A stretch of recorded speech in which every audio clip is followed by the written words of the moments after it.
All right, it is the top of the hour. Welcome, everyone. I'm going to wait a couple more moments for people to trickle in, but this is our monthly educational series where we have fireside chats with amazing researchers from around the world talking about digital wellness. So get comfortable, take a minute to maybe grab a drink and your notebook, because this will be a very informative session. And of course, one where you will get the chance to get your questions answered about the topic of social media. But we'll wait one more short minute here before we go ahead and start.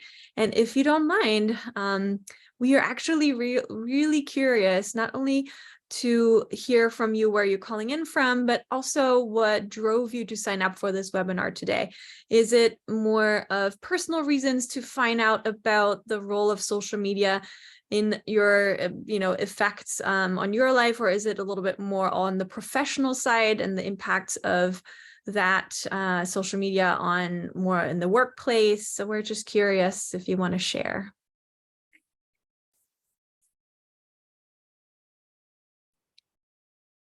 All right.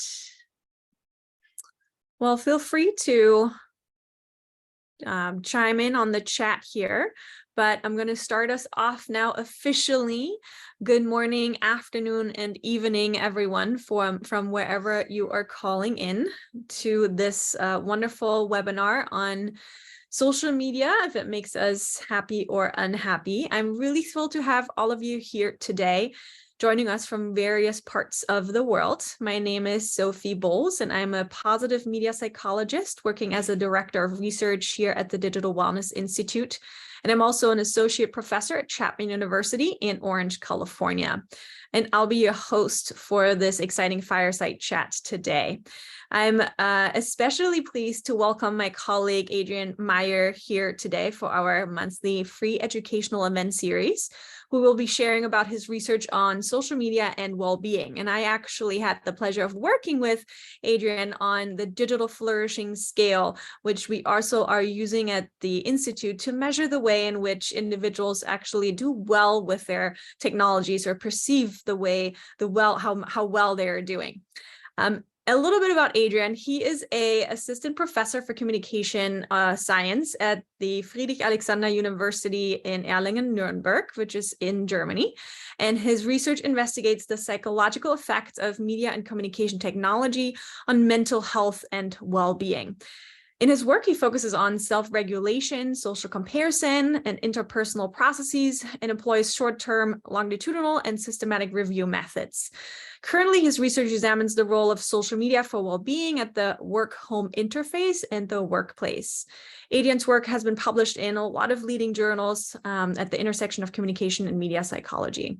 Today, he's sharing his expert knowledge about the topic of social media and happiness, a topic we all, of course, have heard too much about, but yet are confused or at least still unsure about what to make out of it. Dr. Meyer is going to lay out the land of the most current research around this topic and will provide us with answers that we can bring home to our loved ones, workplaces, and communities about how good and or bad social media really is for our mental health, productivity, and social lives. We will give Dr. Meyer the floor to provide us with a little bit of an introduction about his work, and then we'll chat about his research with him for the next 30 or so minutes, and then leave the last part of the webinar for questions from you. Feel free to put in the question and answer box any questions that come up while we are chatting, or any questions that you have about this topic, and we'll try to get as many of them as we can. Without further ado, Adrienne, if you want to give us a little bit of an introduction into your work, the floor is yours.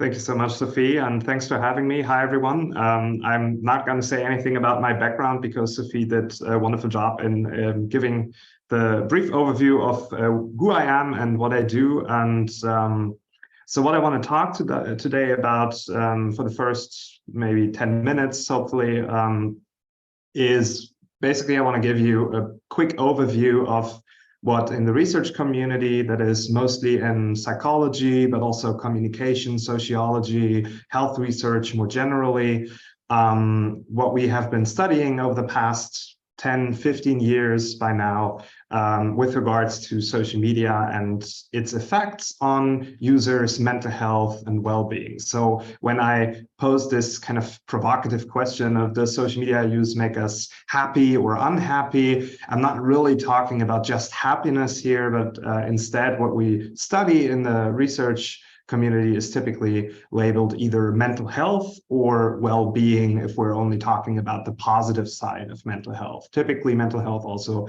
means the more negative sides, things such as psychopathology or depressive symptoms, anxiety, things like that. So bear that in mind that I'm talking about both sides of mental health here. Typically, I'm not going to go into too much detail on the mental health side, but that's essentially the types of effects that we're interested in. Also, just as a quick background, of course, we all know what social media are, right? We all use them in our daily lives all the time, but it's still in research often quite useful to really think about and define what you actually mean by something that you're studying. And when it comes to social media, what we typically mean are the types of technologies that allow social interaction, particularly, but not just social interaction with people that we necessarily know already or that we have interactions also offline with, but also these types of mass personal broadcasting types of interactions where we post something and potentially a large global audience could see it. So we're typically talking about channels for social interaction with both broad and narrow audiences, and these interactions can happen in real time, think messaging, chatting, but also asynchronously, posting something, reading the post by others. And this is still a very broad category. So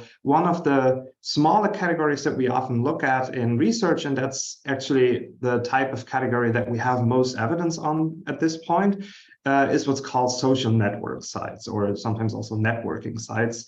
Think Facebook, Twitter, LinkedIn, things like that. So the type of social media that have a profile, that have a stream of content, and that have a network that you can traverse and connect via with other users via that network.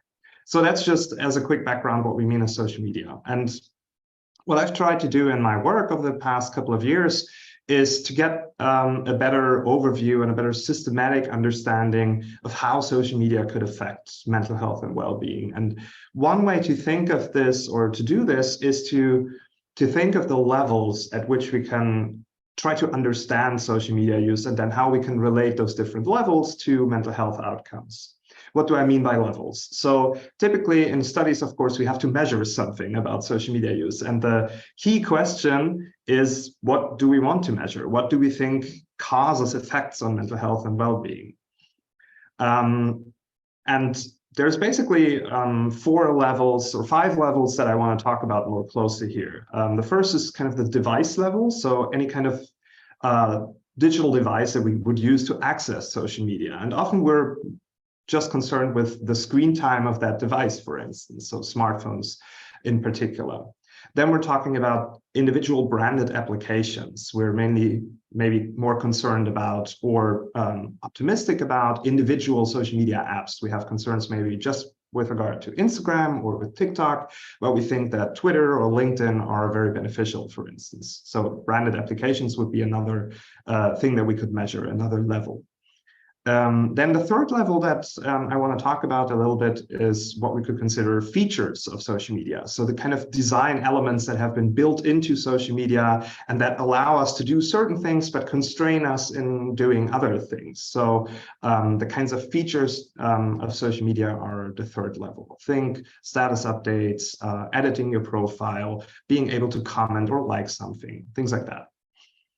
And then the last 2 levels that I want to talk about are the interaction level and the message level. So here we're more talking about the communication behavior that's happening via social media. So we already clarified that social media allow for both the types of interpersonal communication that come very natural to us, but also the more mass personal or mass communication where we post something to a broad dispersed audience and potentially also interact with that audience. So interaction is here meant in a very broad sense, any kind of social interaction via social media and the specifics of those interactions.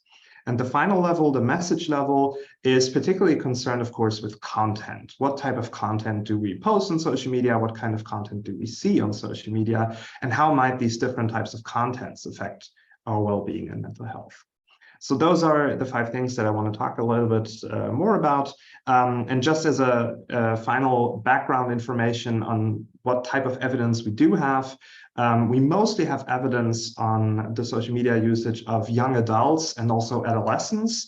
In relation to mental health and well-being, we increasingly also have evidence on working adults and the work-home interface. But what I'm talking about today is more concerned with the general social media usage of typically young adults and the general population. All right, so returning to these 5 levels, the device level is certainly something that's been very hotly debated in public discourse, I would say. So screen time has been a big topic of concern for many. And there's typically 3 mechanisms, you could say, that link the device level to mental health. The first would be displacement. So displacement happening through the time that you spend on screens of, for instance, sleep. So sleep quality could be reduced and sleep duration could be reduced due to time displacement, due to spending more time in front of screens. Then we have interference, which would be any sort of interruptions that happen through engaging with the device. Think, for instance, work interruptions or interruptions during face-to-face interactions, which in research is sometimes called phobbing. So it's kind of a portmanteau of phone use and snubbing. So phobbing someone in a conversation by checking your phone. And the third mechanism here is what's sometimes called complementarity. So the device, just due to the things that it allows us to access, is kind of complementary to the other opportunities we have in our daily lives to satisfy our psychological needs. So specifically, the phone, the device, gives us access to information, to social interaction, to entertainment means. And this is typically the mechanism that's more implicated in positive effects of digital devices and the smartphone in particular, whereas displacement and interference tend to be viewed as more negative. So for displacement, which is the thing that people most intuitively come up with when they think about mental health effects of digital media and smartphones in particular, is actually surprisingly the screen time effects, the displacement effects seem to be mostly negligible or just non-existent. So the highest quality and largest studies we have on this topic tend to find null effects or just really, really minute effects where we would have to spend immense amount of time on our smartphones, in addition to the already long time that we spend on smartphones, to see really meaningful changes in mental health. So actually, displacement does not seem to be the key issue. We find more consistent negative evidence and more plausible evidence for these kind of interference patterns. So phobbing seems certainly to be an issue in many relationship settings. Think phobbing your partner instead of having a nice conversation with them, or phobbing your children, or the children phobbing the parents. So it goes in many directions, and it tends to be associated with more negative effects, typically due to a decline in interpersonal interaction quality. At the same time, complementarity effects, so the positive side of the device level, is also quite well supported, but less studied. So this is a pattern that we actually see a lot in this field. We have much more evidence on the negative side than on the positive side, not necessarily because this reflects reality, but this reflects our concerns as researchers and also in the general public. So we tend to have this kind of negativity bias in this evidence, which is something to bear in mind here always. I briefly want to talk about also the branded applications level and the features level. So really the social media part of this equation. When it comes to branded applications, there's 3 metaphors that I find very useful in thinking about mental health effects. And those are drug, demon, and donut. So the drug metaphor is the one that's probably best known to you. And that is that social media are seen as inherently addictive, inherently problematic forms of technology that using this technology typically comes with a form of behavioral addiction. So social media addiction, excessive social media use. And nothing good can come from addiction, right? So just by viewing this as pathological, we basically already answered the question of what the effects on mental health are. We think it's entirely negative. Actually, in the research community, this is seen as highly controversial because this approach, as I said already, answers the question of mental health effects basically by taking this lens and applying it to social media. And the evidence is actually not quite clear on whether this is legitimate, whether we should view social media use as necessarily a behavioral addiction that is clinically relevant. The evidence also suggests that these kind of really clinical level addictive uses are very rare. So we have typically very low prevalences, very low frequencies or proportions of users that really qualify as addicted to social media from a clinical point of view. So typically in the non-clinical research community, what's seen as more useful lenses is the demon and the donut lens. The demon lens would look at the addictive design of social media and acknowledge that it's certainly there. There are certain aspects built into social media that make them very habit-forming, very persuasive technologies would be another related term here. And this tends to be linked to, for instance, higher distraction due to habitual usage in situations where you actually don't really want to use social media, and still through notifications and things like that, the usage becomes very pervasive. And then again, interrupts certain situations, but also just from a pull mechanism, I am reminded of, oh, I could check my social media again. I turn to social media and myself interrupt the activities that I'm engaged with. And this tends to be linked with, for instance, outcomes such as procrastination, irrationally delaying tasks that you intend to get done, which has been shown in research to be clearly negatively linked to well-being and mental health. Finally, the donut metaphor here basically extends this idea that is a bit more neutral. So here there's a clear analogy to how we view food and its effect on mental health or health in general. And asking the question of how does food affect health is kind of an unanswerable question. It's a bit of a pointless question, right? Because it depends, obviously. It depends on the foods we're talking about, but it also depends on the person that's digesting the food. It depends on such a host of factors that could modulate the effects on the outcome we're interested in. And this is kind of the analogy here. So the effects of social media are not uniform, but instead they depend on user characteristics and situation characteristics, for instance, self-regulation and self-control of the user. I can also briefly talk about the feature effects, but Sophie, just checking with you whether I should be going on, or whether you want to intervene here and ask some first questions. Yeah, sure. Thank you. I loved you bringing up the donut demon and what was the first Drug. one? Drug metaphor, and providing with that also a little bit more nuances to how we actually have to think about the effects of social media on well-being and happiness, because we in our general life just think about this one-dimensional way of, is it good or bad? Like, give me the answer. But we can't actually give the answer like that. We actually have to think about it in this more complex way that, as you were saying, it depends on various factors and even just frameworks of how to look at it.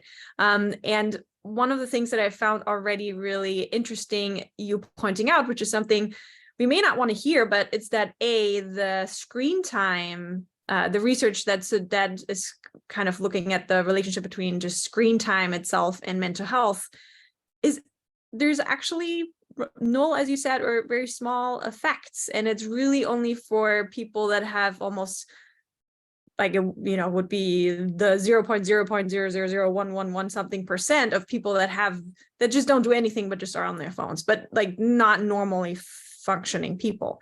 And so this is obviously something that goes very much against what we hear in the news media.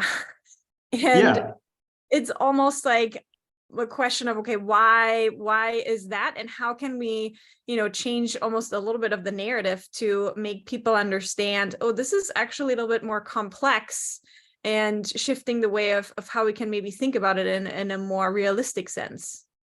Yeah, exactly. And this kind of brings me also to the other points that I wanted to talk about a little bit, which is that if we leave these very high levels of looking at this issue, the device level, the screen time, and the branded application, the social media app level, basically. And if we then go deeper, things become, of course, more complicated, but also more insightful. So we learn more about what exactly is it that could produce negative effects for certain users in certain situations, but also positive effects, which we tend to overlook sometimes.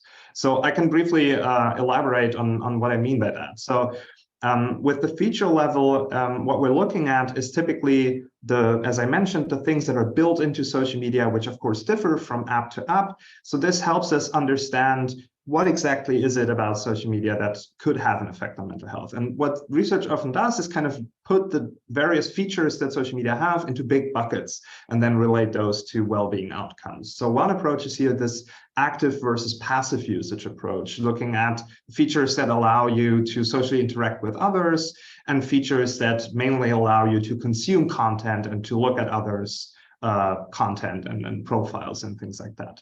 So the first being active use, the second being passive use. And the idea is that active use is more related to generating social resources, social capital, a sense of connectedness, which tends to be good for well-being, whereas passive use is more associated with just processing content, browsing it, and tends to be particularly related to social comparison and envy reactions. So this is the classic idea of this active versus passive use.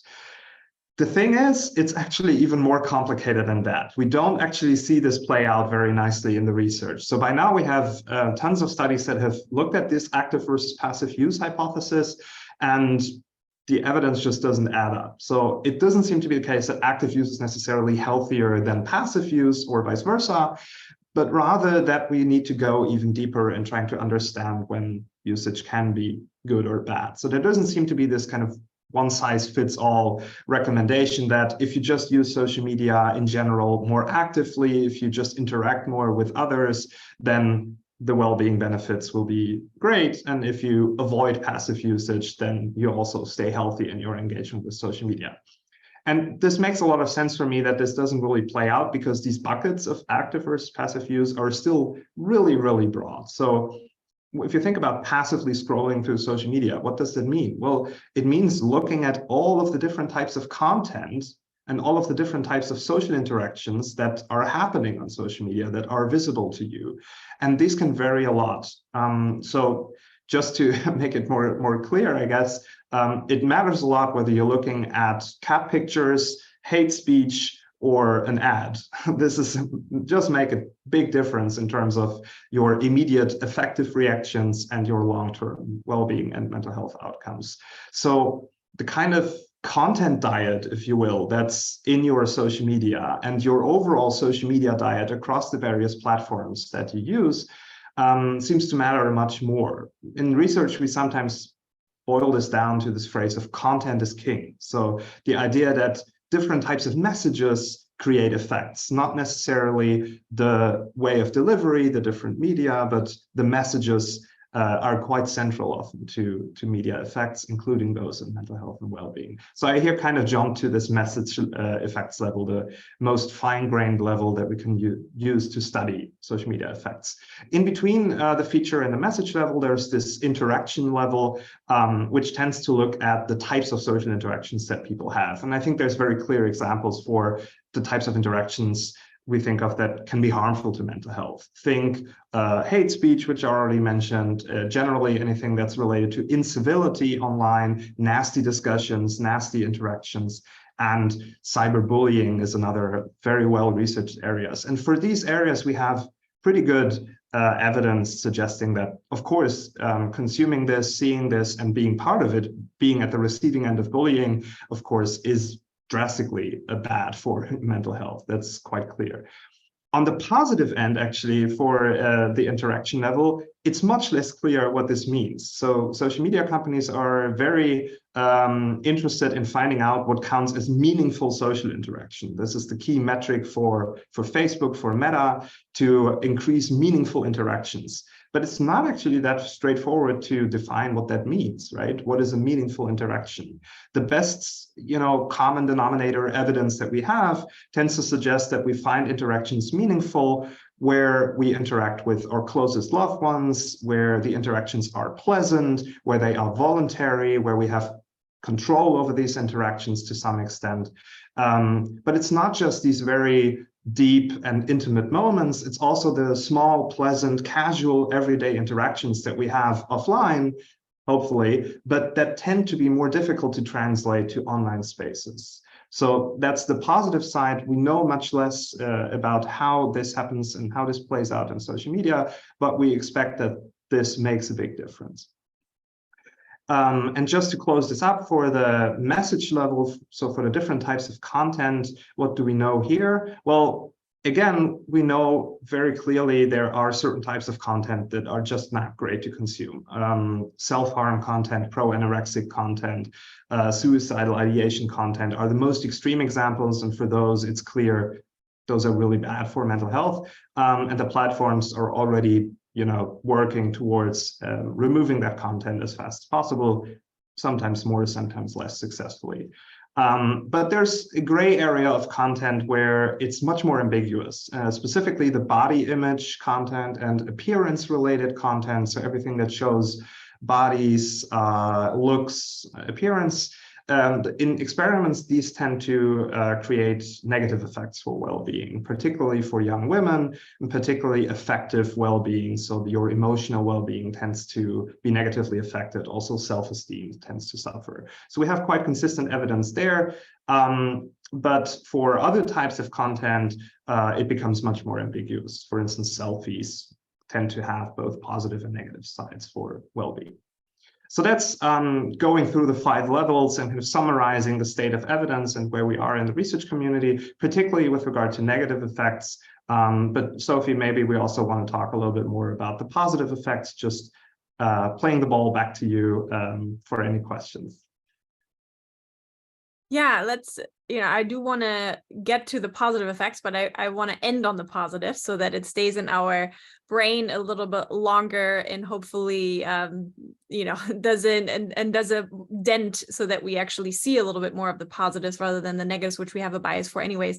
So let's start a little bit again, just as a, very nuanced maybe or a direct recap in terms of negative effects. We hear obviously so much about the role that social media is supposedly playing in causing depression in young adults. So you clearly obviously talked about there's very clear evidence of the content level of body image displays for young women's negative body image perceptions, and then potentially even eating disorders and going kind of in that mental health direction. So there's some evidence there. But what about that depression, anxiety angle? What do we know really from the research so far?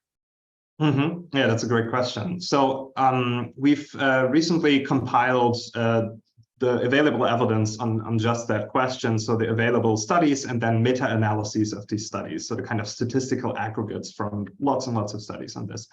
And what the survey studies in particular tend to find, so if you just ask people, how much time do you spend on social media? How frequently do you use social media? How intensely do you use social media? And use these self-reports and correlate them with depression scales that you give the same people in surveys, you tend to find a small positive correlation. So those that use social media more frequently, intently, spend more time on social media, they also report slightly higher depressive symptoms.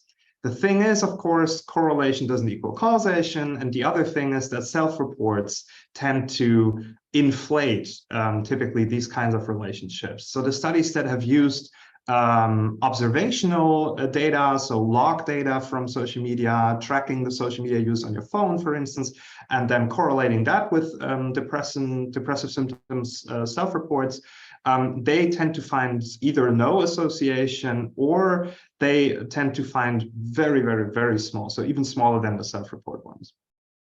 So the correlational evidence is already a bit mixed, I would say, but across the board, there's some evidence suggesting that there could be something here, but it's probably more useful to zoom into, for instance, vulnerable populations, such as adolescents in a certain age range. There's some research, for instance, suggesting that depending on the age and depending on the developmental level, so puberty, which is different for boys and girls, of course, when this age, this high puberty phase hits.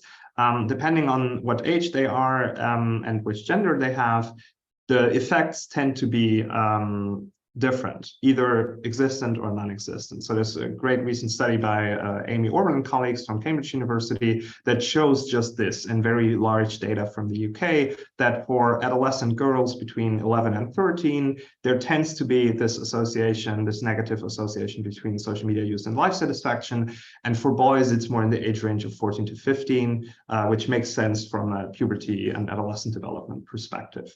So the question with regard to depressive symptoms, again, mixed evidence. We don't have as conclusive evidence as is often suggested in public debate.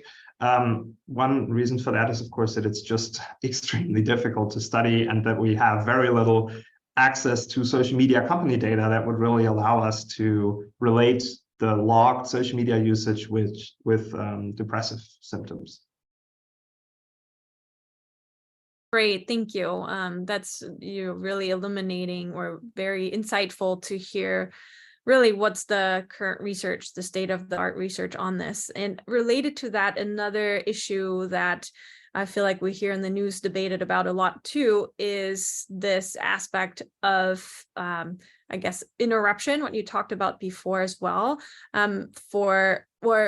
well, you said displacement, obviously there isn't really an effect, but there's this idea that the young adults are, constantly, right? They're constantly on their phones and are using it all the time and maybe interrupting important work. And obviously we now have heard how China is wanting to limit social media use for 2 hours or less for their young adolescents and young adults. And we're not going to get into why they might be doing this, but I'm just thinking from a, mental health standpoint, is that something that could be beneficial, or given the research, it's kind of like, maybe not so much. Mm-hmm. What's your thought on that? Another great question.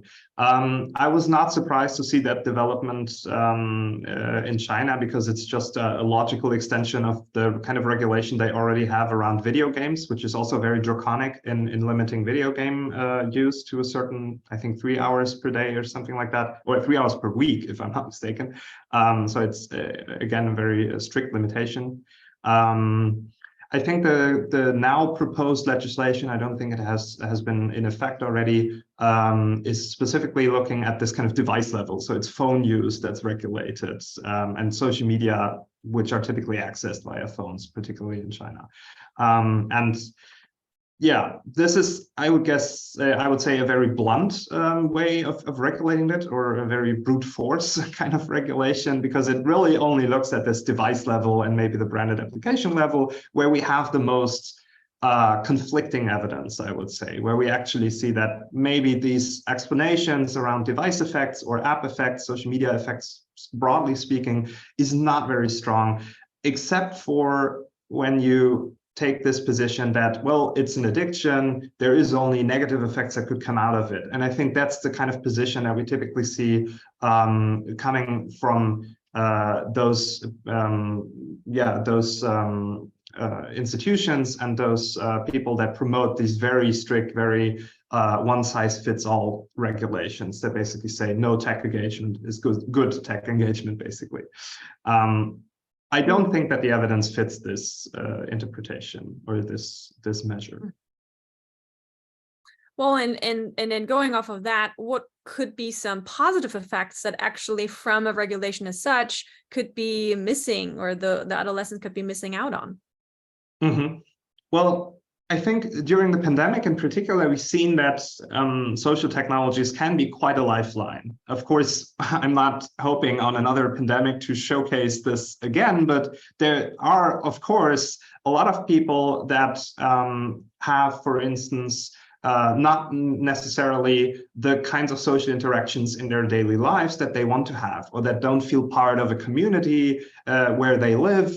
The classic example that's typically brought up here is LGBTQI folks who maybe live in a small town somewhere far removed and don't have any other folks from their community around. So they search for communities online, find them online, and this is a very important social lifeline for them. And of course, this is true of outside of pandemic scenarios. So this, I think, is a great example illustrating that depending on your personal situation, depending on who's in front of the screen, the benefits can be manifold and it can be quite essential for our well-being. Typically, the social connections that we have, be they offline or online, are essential for our functioning, for our mental health, for our well-being.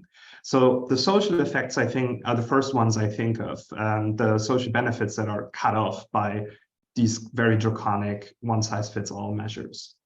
Especially for minorities, especially for certain communities that seek connection online. But also for just regular users, and particularly for the social network sites and messaging apps, we see quite consistent evidence across a number of studies and meta-analyses that using social media, social network sites specifically more intensely, more regularly, tends to come with certain social benefits, if you will, social resources, capital, a sense of connectedness. I am a bit more skeptical whether this also extends to the type of social media we now see come up more and more, things such as TikTok, which are more focused on content consumption and follow more classic mass media broadcast model, and less this kind of social network site model that we traditionally had in the social media space. So I think there's a big leap from Facebook, the original Facebook, to TikTok that we now have. So transferring the insights we have for Facebook 10 years ago to TikTok today, I think that wouldn't be very serious, wouldn't be good science. So I'm hesitant or skeptical whether these social benefits are still there in the social media landscape. Still, the potential certainly is. If you're asking me what are other potential benefits, upsides of social media engagement, then there's, I think, 3 areas where we have some good evidence, some first evidence suggesting potential positive effects on mental health and well-being. The first is authentic self-presentation, which is also one of the facets that we have in our digital flourishing scale that we developed. And there's a good number of studies suggesting that presenting to others online can be quite good for your sense of self, for your identity development, especially for adolescents. This is typically a big developmental task, but this really depends on authentic self-presentation, authentic self-disclosure, which can help reaffirm a sense of self, of who you are, and how you want to be perceived by your community or the world at large. So authentic self-presentation is one area where I see potential for positive effects, even though we have, of course, much less evidence on this than for negative effects. The other area where I see the potential for positive effects are everything around entertainment, relaxation, and recovery. Everything in moderation, of course, but the potential, the positive well-being potential of entertainment is fairly well documented, and there's no reason to assume that this doesn't extend to entertainment received from social media. And then finally, there's this positive side to social media effects on well-being that could come from basically the motivational effects and the inspirational effects. And this is some research that I've done myself that basically looks at upward social comparison, which is a frequent experience when browsing social media, but upward comparison tends to be misunderstood as inherently leading to negative effects. So inherently leading to envy reactions, which are then detrimental for well-being. And that's actually not the only reaction that people can have, not the only emotional reaction to upward comparison. Another emotional reaction to comparing to someone who's doing better than yourself, who's maybe superior on a certain criterion that's relevant for you personally. So for instance, they're doing a bit better in their career, they're doing better in fitness or something like that. If that's a domain that's relevant to you and you compare it to someone who's doing better in this, then if you feel that person deserves that and has worked to achieve that, for instance, and if you yourself think you can work to achieve that, if you yourself feel that you can close up to that person, move up to the same level, if you will, then social comparisons, upward comparisons can be inspirational, can be motivating, can lead people to search for ways how to self-improve if that's what they want to do. And we have by now a couple of studies suggesting that A, this is happening on social media, and B, it can happen depending on the types of content that people consume. So for coming back to this body image content, this tends to be very ambiguous again. So there's this whole fitspiration content, which is at the same time associated with these types of motivational effects that do tend to be there, but also with these negative effects for self-esteem. So it's a mixed bag again here. I hope this answers your question, Sophie, a little bit. Thank you. Yes.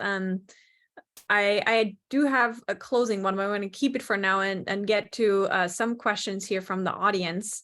And one is actually related to when you talk a little bit about, the pandemic and the social connection that we can derive from being connected online and the benefits of that. And the question is, was there a difference on how people interacted with social media during the pandemic that was different before the pandemic that made the experience better? Good question. Yeah, I'm not aware of, well, there's certainly a big number of studies, and I haven't read them all on this question of pandemic-related social media use. One first observation that was made was, of course, that people spent much more time interacting via social media and consuming social media content. So just the sheer amount of engagement was higher. But it's also, I guess it was a bit of a campfire moment where there wasn't that much else to do or that many other opportunities to meet with others. So it had more people coming together online. And so I wouldn't be surprised to see, again, we don't have the social media company data, so this is speculation here, but I wouldn't be surprised to see that there was just more sense of community, more sense of sitting in the same boat, to use an idiom here, which creates possibly a positive sense for social resources, for connectedness. One study I'm thinking of, for instance, again, looked at social comparison during the pandemic. And here it kind of flipped, right? There wasn't really that much opportunity to compare upwards because everybody was just sharing that they're doing not great and that they haven't done anything interesting in the last month or whatever. So the types of comparisons that people engaged in tended to be downward comparisons or lateral comparisons. So people were doing equally bad as yourself or even worse. And this can also be quite positive for well-being. A downward comparison can bolster your sense of self-esteem, can bolster well-being. It can, of course, also have a nasty side to it, but the lateral comparisons in particular are the ones that I'm thinking about here. So the sense of community could have also come from just this experience of it's not just me, it's everybody who's suffering from this. And that can be very healthy. Mm-hmm. Yeah, thank you. Great.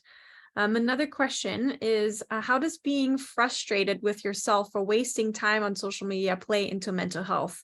So maybe you don't feel bad with the apps you're using, but overall unhappy with the amount you're using social media. And I think you talked a little bit about it, but I think you can just hone in on it again. Yeah, no, that's a very good question. And it's actually something that's coming up in the research as well. So there's this idea of social media mindsets, basically, so that users kind of internalize certain attitudes towards what is healthy social media use, what is good social media use, and is social media use overall a desirable behavior, a socially desirable behavior, or is it frowned upon by others? And there's some interesting research now showing that if you have internalized this idea that social media is harmful, no matter what you do on social media, no matter what content you engage with, no matter the healthy interactions that you have via social media, if you just very strongly believe that it's harmful for you, if you perceive it to be a waste of time, then the effects you find for mental health and well-being also tend to be worse in the long run. So it's some would argue it's kind of a self-fulfilling prophecy, but I think actually it helps us explain negative effects in the sense of if you, and this generalizes, if you feel that your behavior is meaningless, if you feel that something you do just doesn't give you value, if you don't see the value in it after you've done the behavior, then you won't reap the benefits and you will certainly experience downsides of it. And I think that's a legitimate experience. I don't think that's just in your head or something. I think that's a legitimate way to feel about social media. And I myself feel about social media like that every now and then. So I get why people feel that it can be meaningless. The question that we haven't really answered in research, at least, is whether this is coming from really internalizing the public debate about this. So, all the news articles that are basically saying that social media is bad, so you believe it's bad, so you actually experience it as bad and as meaningless, or whether there's something to it, so that just, from, for instance, just having spent much more time on social media that you intended to spend on social media, which is certainly something we know happens. This is, of course, something that elicits negative self-conscious emotions, guilt, regret, and we know that those are bad for well-being. So there's a legitimate concern here and a legitimate negative mechanism that would explain this, but we're not that deep into the research yet to really answer this question conclusively. Yeah, thank you. And I think this points out again how we can't just talk about screen time, but we have to talk about how do we value that screen time? Do we find it meaningful or not? What's the content we're consuming? How's our mental health at the moment we are actually consuming the social media, the type of social media? So it can't be thrown all into one bucket because it's just not adequate to exactly how we function as humans and B, how it works and interacts with those technologies, because there are so much. If I just may add, so if I were to, I don't know, be sucked down a TikTok rabbit hole and spend hours and hours of TikTok, and then afterwards I feel kind of empty and drained, that's a very legitimate response. And if that's how you feel after that, then it's perfectly fine to say, this is not for me. This is not the type of social media experience I want to have. This is not the right content, or it's not the right amount of time I want to give to this technology. I think it's very legitimate to then, cut off from that technology. Mm-hmm. And so the amount of self-awareness that we have to maybe initially put into scanning the way we use our social media and our devices is something really important. And so it's almost like this is something we have to take a moment to check in, so we can actually recognize what's beneficial and what's not. Right. I want to ask one more question from the audience here and then close with a finishing practical question.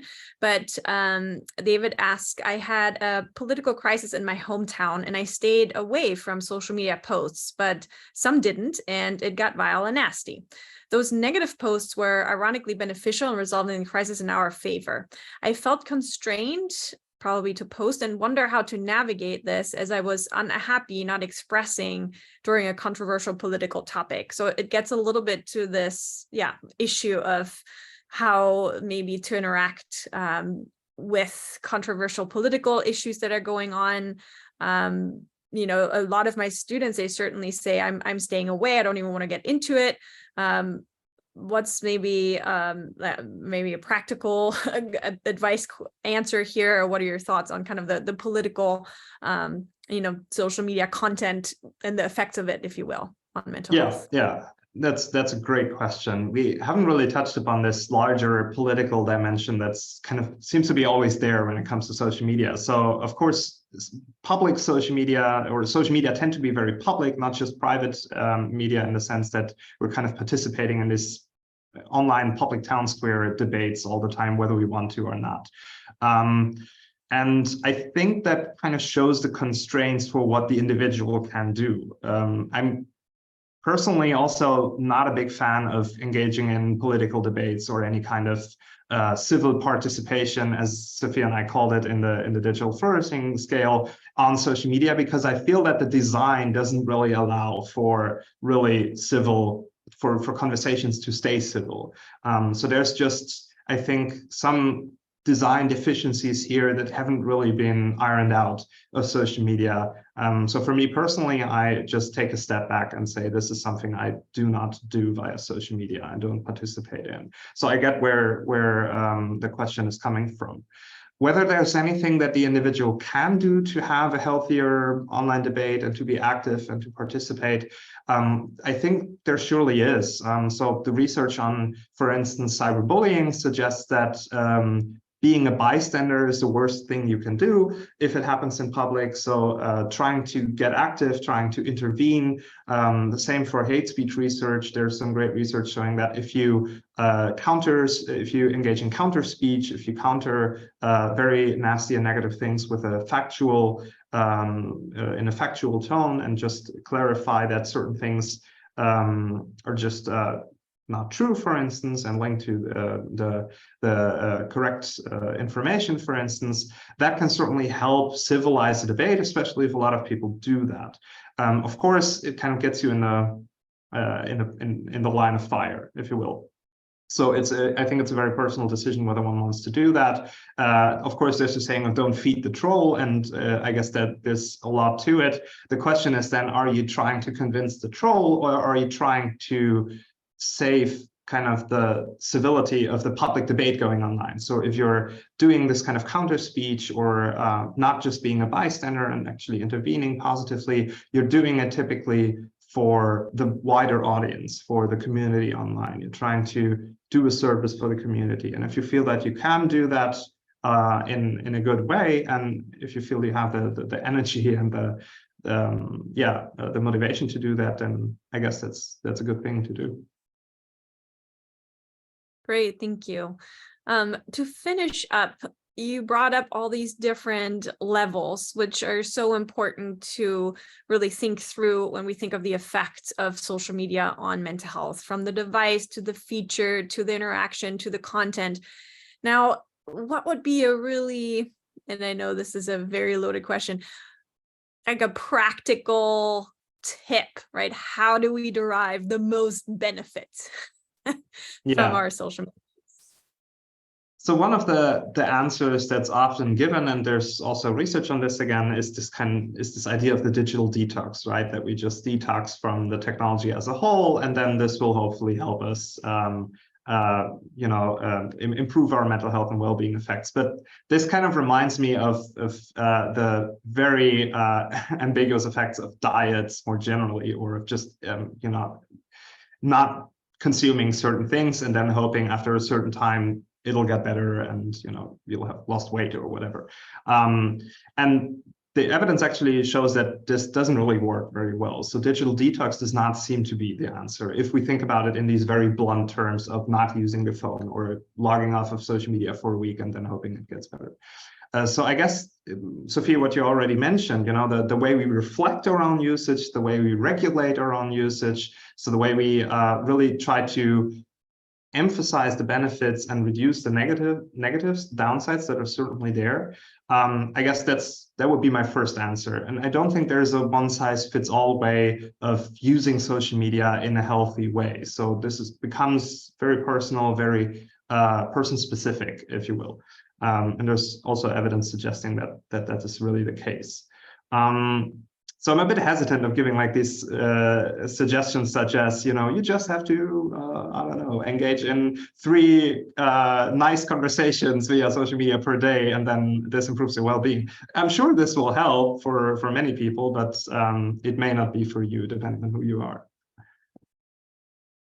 Yeah, thank you. And that again points out really the individual effects that now researchers are also actually trying to illuminate more, rather than putting us all into one bucket and then making conclusions about that. There's a lot more of the research that shifts the way we analyze data and really look at the individual, because that is so important when it comes to looking at the way that social media affects our mental health and well-being. So I appreciate that, you pointing that out with that answer as well. Any last comments from your end, something you really want to share the audience, you should think the audience should know? Any last words here?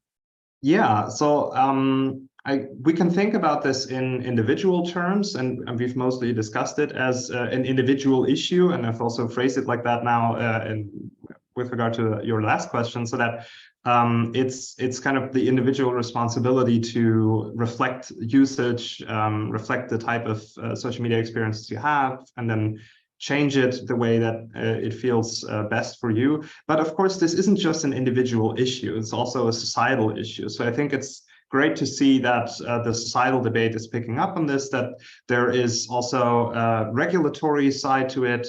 In the EU, this is certainly happening right now with the Digital Services Act. And I think in the US, there's also certainly debates about regulating social media. And one key question here is, or one observation from the research community is that we can only give very limited and very hesitant answers to many of the questions that people have. And the main reason for that is that we don't actually have the data that we would need to give more conclusive answers. So allowing independent research to really vet social media, to really study the impacts on mental health rigorously and independently is, I think, a key way forward to give some more conclusive answers to many of these important questions. Amazing. Thank you so much, Adrian. This was amazing. Very much appreciate your time and expertise. For the audience, this webinar was recorded. You can rewatch it and share with your community on YouTube. As you know, the Digital Wellness Institute is all about really raising that awareness to make you check in and see where you are in your device usage, and then reflect and maybe change things for the better. So you're welcome to check out any of our certification courses that we have. We have mini courses, educational tools that might be helpful for you to make that self-awareness a little bit, get into that self-awareness space. And we, of course, have more free educational series for you as well, coming up actually here in the next week. So mark your calendars for August 21st, where we actually get more into the topic of mental health and screen time and social media use for the younger generation and parents. So this is right, almost like getting more nuanced from the conversation that we started today. So check that out if you're a parent, you want to know how to talk to your teenager or about social media use, or when to introduce it to your children, all these things. And then just a little bit later in September 13th, we broaden up our scope again and actually look outside the US, outside of Europe, and go into the United Arab Emirates and talk to Dr. Omar and her research on digital wellness abroad, or in where she lives, an international, hearing an international perspective. So mark your calendars, sign up for our webinar, and otherwise we're very excited to see you in our next educational series. Amy, do you want to have any last words?